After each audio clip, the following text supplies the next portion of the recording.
আসসালামু আলাইকুম। প্রিয় দর্শক, একটা ঘটনা বলি।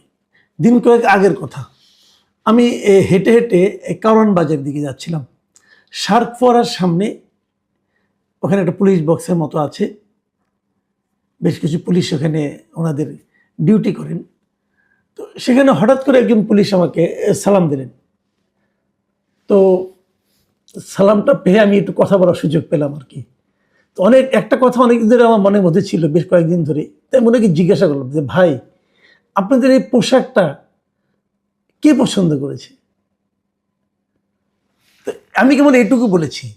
আমি বললাম না, মনে হলো ওনার মনের ভেতর থেকে ওনার অব্যক্ত, না বলা, বলতে না পারা অনেক কথা যেন হর হর করে বেরিয়ে এলো। এবং সে কথাগুলোর সারমর্মটা কি? যে তারা কেউ এই নতুন পোশাকটা পছন্দ করছে না। এবং আমি যে প্রশ্নটা করেছিলাম তারও কারণ কিন্তু ছিল একটাই, এই পোশাকটা আমার কাছে একেবারেই পছন্দ হচ্ছে। এই যে শিয়ালের মতো কালারের যে পোশাকটা, এটা আমার একদমই ভালো লাগছিল না। আমরা তো একটা পুলিশের কয়েকটা পোশাক দেখে পরিচিত, অভ্যস্ত, আমাদের চোখ সয়ে গেছে। কিন্তু আমরা আগে দেখতাম একটা খাকি পোশাক। সেই খাকি পোশাক নিয়ে অনেকের আপত্তি ছিল, কারণ খাকি পোশাকটা দেখলেই আমরা ওই আপনার মানে পাকিস্তানি বাহিনী, হানাদার বাহিনীর যে পোশাক, খাকি রঙের পোশাক, সেটার কথা মনে পড়ে যায়। যাই হোক, সেই পোশাকটা 2003 কি 4 সালের দিকে ওই পোশাকটা চেঞ্জ হয়ে যায়। চেঞ্জ হয়ে এই যে নীল কালারের যে পোশাকটা দেওয়া হয়। এখন এই নীল কালারের পোশাকটা ভালোই ছিল, এটাকে চেঞ্জ করতে হলো কেন? এবং চেঞ্জ করে শিয়ালি কালারের মতো একটা পোশাক দেওয়া হলো কেন? তো আমি না ওই ভদ্রলোকের সঙ্গে অনেকক্ষণ আলাপ করলাম। আমি বললাম যে, ভাই, এই পোশাকটা যে আপনাদের দিয়েছে, এটা কি অন্য কোনো দেশের এই কালারের পোশাক আছে? উনি আমাকে জানালেন, আমি সত্য মিথ্যা জানি, উনি জানালেন যে থাইল্যান্ডের পুলিশের নাকি এই কালারের পোশাক আছে। এবং সেই সঙ্গে উনি এটাও বললেন, দেখেন, থাইল্যান্ডের মানুষের কিন্তু মোটামুটি 90% মানুষ কিন্তু গায়ের রং ফর্সা, এবং ফর্সা হলে এই পোশাকটা মোটামুটি তাও চলে যায়। কিন্তু আমরা যারা শ্যাম বর্ণের আছি, শ্যামলা রঙের আছি, আমাদের জন্য এটা একেবারে ভালো মানায় না। মানে তারপর আমি ইন্টেনশনালি আরও কয়েকজন পুলিশের সঙ্গে কথা বলেছি।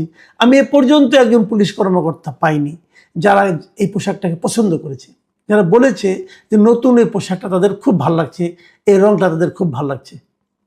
এখন কেন ভালো লাগছে না, এরও কিছু কারণ আছে। কিন্তু কারণগুলো এরকম, আপনি দেখবেন বিভিন্ন বাসা বাড়িতে ইদানিং নানা রকম গার্ড থাকে, মানে নিরাপত্তা প্রহরী থাকেন, এবং বিভিন্ন অফিসে এরকম কিছু নিরাপত্তা প্রহরী থাকে। তাদের অনেকেরই এই ধরনের একটা কালারের পোশাক থাকে। কাজেই অনেক সময় হয়তো তড়িঘড়ি করে তাড়াহুড়োর মধ্যে ঠিক বোঝা যায় না, পার্থক্য করা যায় না। আর পুলিশের ওই পোশাকটা তো অনেক দিন ধরে চলে আসছিল, মানুষ ওটা তো অভ্যস্ত হয়ে গেছে, এবং ওতে কোনো মন্দও তো নাই। তো এই পোশাকটা চেঞ্জ হলো কেন? এত বড় বাহিনী এতগুলো পোশাক চেঞ্জ হলো কেন? কারণটা কি? এই কারণটা আর কিছুই না, এটা হলো অন্তর্বর্তীকালীন সরকার যেটা ছিল, যেটা আমি যাকে মোটামুটি একটা তগলখি সরকার বলি, সেই সরকারের একটা তগলখি সিদ্ধান্ত ছিল যে পোশাক চেঞ্জ করতে হবে।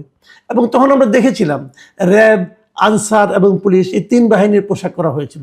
এবং আমার কাছে সবচেয়ে ভয়ঙ্কর লেগেছিল পুলিশের পোশাকটা এবং র্যাবের পোশাকটা।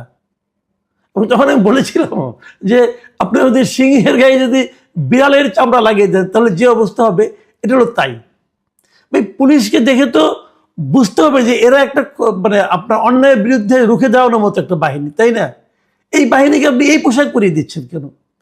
পোশাক কিন্তু মানুষের মধ্যে একটা প্রভাব বিস্তার করে, সাধারণ মানুষের মধ্যে একটা প্রভাব বিস্তার করে। তো সেটা তো হবে না এটা এটা দিলে পর। তারা এটা কেন করলো? তারা বলেছিল যে পুলিশের নাকি মনোবল ফিরে আনতে হবে। তো মনোবলটা কি ফিরে আসছে এই পোশাক দেওয়াতে? পোশাকে দিলে কি মনোবল ফিরে যায়? মনোবল বেড়ে যায়? হ্যাঁ, মনোবল পাল্টে যায়। কিন্তু আপনার পোশাকে আপনার মানে আপনার ব্যক্তিত্ব, আপনার পার্সোনালিটি বলেন, আপনার নিজস্ব সাহস, মনোবল, এগুলি কিন্তু চেঞ্জ হয়, একদম হয় না তা না, হয়। এবং সেই চেঞ্জটা কি এই পোশাকে? আমার মনে হয় সেই চেঞ্জটা হবে নেতিবাচক পরিবর্তন হবে। আগে যে আত্মবিশ্বাস নিয়ে সে নিজের ভূমিকা রাখতে পারত, এই পোশাক পরলে ততটুকু পারবে বলে আমার কাছে মনে হয় না, বরং কমে যাবে, কোনো সন্দেহ নাই। তার মানে অন্তর্বর্তীকালীন সরকারের যারা এই সিদ্ধান্তগুলি নিয়েছিল, তাদের মূল লক্ষ্যই ছিল যে পুলিশের মনোবলকে কমিয়ে দাও, নানাভাবে কমিয়ে দাও। ওই যে তার ওসির সামনে যে ইন্টারমিডিয়েট পড়া এক ছেলে অথবা ফার্স্ট ইয়ারে পড়া এক ছেলে পায়ের উপরে পা তুলে বলবে যে আমার কথা শুনতে হবে, যে বলবে যে আপনি আমার কথা না শুনলে মনে রাখবেন অমুক জায়গায় আমি এসআইকে আগুন দিয়ে পুড়িয়ে দিয়েছিলাম, অমুক থানা পুড়িয়ে দিয়েছিলাম। পুলিশ কাছুমাছু হয়ে শুনবে সেগুলো। যারা বাহাদুরি দেখাতে যাবে তাদেরকে আপনি ক্লোজ করে নিয়ে যাবেন, অথবা যদি তারপরে যদি গ্রেফতার হয় মধ্যরাতে কোর্ট বসিয়ে তাকে জামিন দিয়ে দিবেন। এগুলো দিয়ে মনোবল কমানোর যে একটা প্রক্রিয়া, সেই প্রক্রিয়াকে আরো বেশি স্থায়ী রূপ দেওয়ার জন্য এই পোশাকগুলি চেঞ্জ করা হয়েছিল। এটা হলো আমার বিবেচনা। আজকে দেখলাম পুলিশের একটা অ্যাসোসিয়েশন, যে পুলিশ সার্ভিস অ্যাসোসিয়েশন, তারা একটা অফিসিয়ালি একটা বিবৃতিও দিয়েছে। সোমবার রাতে তারা বিবৃতিটা দিয়েছে এবং সেখানে তারা বলেছে যে এই পোশাকটা নির্বাচন নাকি করা হয়েছিল সম্পূর্ণ রকম মতামত না নিয়েই। তাদের ভাষায় তারা, আমি একটু পড়ে শোনাই তারা কি বলেছে। তারা বলেছে যে সাবেক অন্তর্বর্তী সরকার পুলিশ সদস্যদের গায়ের রং, আবহাওয়া এবং তাদের মতামত উপেক্ষা করেই কোনোরূপ জনমত যাচাই ছাড়া পোশাক নির্বাচন করে। একদম মানে তারা কিন্তু স্পষ্ট করে বলে দিচ্ছে। এবং তারা এখানে একথাও বলেছে, অন্য যেসব সংস্থায় ইউনিফর্ম পরে থাকে তাদের সঙ্গে নতুন পোশাকের হুবহু সাদৃশ্য রয়েছে, এতে পুলিশ সদস্যদের চিহ্নিত করা কঠিন হয়ে পড়েছে। এখন অন্য যেসব সংস্থা মানে ওই যে বললাম বিভিন্ন বাসার বিভিন্ন অফিসের যে গার্ড, তাদের সঙ্গে এটা মানে মিলে গেছে এই পোশাকের রং। এটা কেন, অথবা এটা করতে হবে কেন? এই যে কেন কথাটা বললাম, এখানে হলো মূল ঘটনাটা। মূল ঘটনাটা হলো এই পোশাক চেঞ্জ করলে, ভাবেন তো সারা দেশের এত মানে হাজার হাজার পুলিশের পোশাক যদি চেঞ্জ করার দায়িত্ব দেওয়া হয় কাউকে, যে ঠিকাদাররা দায়িত্বটা পাবে, তাদের কি পরিমাণ প্রফিট হবে ভেবেছেন একবার? খোঁজ দিয়ে দেখেন কারা এগুলি করেছে, সমাধান পেয়ে যাবেন, উত্তর পেয়ে যাবেন। এটা কেন করতে হবে? মানে পুরো দেশের নিরাপত্তা বাহিনীর মনোবলকে, মেরুদণ্ডকে ভেঙে দেওয়ার জন্য এই সরকার, আগের সরকার, এই অন্তর্বর্তীকালীন সরকার 18টা মাস ধরে যে চেষ্টা চালিয়ে গেছে, তারই সবচেয়ে বড় প্রকাশ হলো এই পোশাক চেঞ্জ করা। এবং এত টাকা খরচ, এই পোশাক ধরেন আগের সেট সব বাতিল, নতুন করে এক সেট পোশাক আনতে হবে, আনার পর এটা খরচ আছে না, এই খরচটা আপনি কেন করবেন? কতগুলো অপচয়, আগের পোশাক যেগুলি ছিল সেগুলো তো অপচয় হয়ে গেল। আর এই নতুন খরচটা আপনি অন্য কিছু করতে পারতেন। পুলিশের যে ভবনগুলো, থানাগুলি আছে, সেগুলো চেহারা চেঞ্জ করতে পারতেন। তো এগুলি কেন? আমি আগেও বহুবার বলেছি যে পুলিশের মনোবল যেটা ভেঙেছে সেটা আর কিছু না। পুলিশকে আপনি স্বাধীনভাবে সিদ্ধান্ত নিতে দেন, পুলিশের মনোবল বেড়ে যাবে। পুলিশের প্রতি কোনো অন্যায় হলে তার একটা বিচারের আশ্বাস আপনি দেন, পুলিশের মনোবল বেড়ে যাবে। ভাবেন তো ওই আন্দোলনের সময় অনেক ঘটনা ঘটেছে, কিন্তু পুলিশ হত্যা হয়েছে, হয়নি? হয়েছে। আপনি কি করলেন? পুলিশ হত্যার কোনো বিচার হবে না, একটা সিদ্ধান্ত দিয়ে দিলেন। কিসের উপর ভিত্তি করে আপনি সিদ্ধান্ত দিলেন? আপনি বলবেন যে না, আন্দোলনের সময় প্রয়োজন ছিল। হ্যাঁ ছিল, মানতে রাজি না, কিন্তু বিচার হবে না কেন? একটা পুলিশ হত্যা হয়েছে, আপনি বিচার করেন।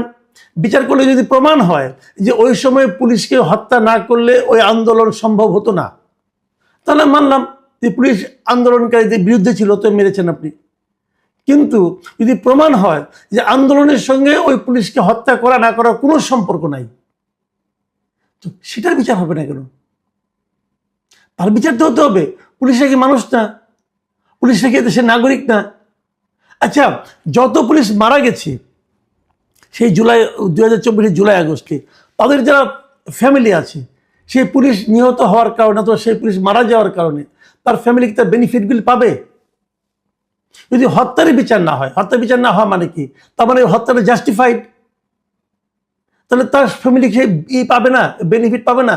তার ফ্যামিলি যারা এতিম হয়ে গেল, যারা নাকি একদম মানে পথে বসে গেছে, এরকম অনেক ফ্যামিলি সম্পর্কে আমি জানি, তারা কি দেশের নাগরিক না? তো পুলিশকে যখন আপনি প্রতিপক্ষ বানিয়ে দিবেন, পুলিশকে যখন আপনি বলবেন যে তোমার সহকর্মী, তার মৃত্যুর কোনো সাজা হবে না, তার মৃত্যুর কোনো বিচার হবে না, তারপর আপনি বলবেন তোমাকে নতুন পোশাক দিলাম, এই পোশাক পরে তোমার শক্ত মনোবল নিয়ে তুমি বুক চিতিয়ে দাঁড়াও, হবে? এটা তো হবে না। তো সেই কাজটা করে মানে গোড়ায় কেটে আপনি উপরে পানি ঢালছেন। পুলিশের মনোবল তখনই ফিরবে যখন নাকি সুবিচার থাকবে সমাজে, যখন নাকি রাষ্ট্র তাকে সুবিচারের গ্যারান্টি দিবে। তখন দেখবেন পুলিশ নিজের জীবনকে বাজি রেখে কাজ করবে। হ্যাঁ, পুলিশের মধ্যে অনেক অন্যায় আছে, অনিয়ম আছে, পুলিশ ঘুষ খায়, পুলিশ মানুষকে হয়রানি করে, এই সমস্ত অভিযোগ তো আছে। অভিযোগ থাকলে অভিযোগগুলো বিচার করেন, বিচারিত কোনো আপত্তি নাই। এখন আপনি বিচার করবেন না, ওইটা হতে দিবেন, আবার অপরদিকে গোষ্ঠীগতভাবে তাদের উপর নানা ধরনের অন্যায় অবিচার করবেন, অথবা তাদেরকে নানাভাবে আপনার মানে মনোবল ভেঙে দেওয়ার মতো কাজ করবেন, তারপরে একটা শিয়াল মার্কা পোশাক গায়ে চড়াই দিবেন। তা তো হলো না রে ভাই। আমি মনে করি এই সমস্ত বিষয়গুলো নিয়ে